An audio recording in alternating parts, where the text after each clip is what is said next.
Башыңызға қайырлы күн достар. Бүгін сіздерге бір жасағаннан сәтті шығатын блинчиктің рецептісін көрсететін боламын. Бұл блинчиктердің жасалу жолы өте оңай, 15-ақ минутымыз кетеді. Осындай ажурный, өте дәмді, шөп-шұқа болып шығады. Ең алдымен сүтімізді құйып шығатын боламыз. Сүтіміздің температурасы маңызды емес. Одан кейін 1 стакан қайнап тұрған ыстық суды құямыз.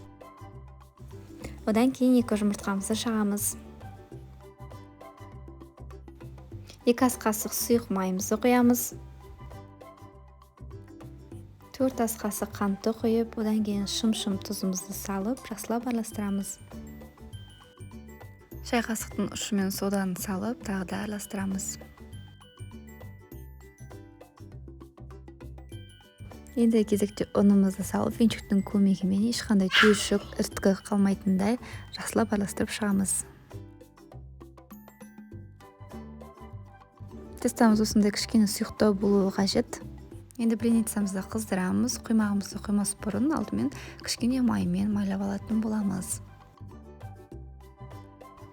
Табамыздың асты қатты қызып тұрмау керек. Тестамызды бір ожаумен құйып шығатын боламыз.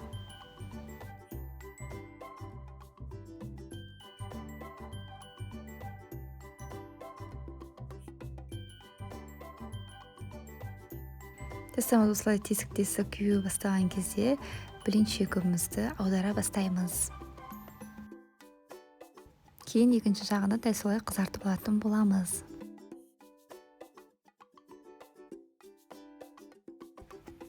Құймақтарымыз дайын болды. Өте дәмді ажурный болып шықты. Міндетті түрде жасап көріңіздер.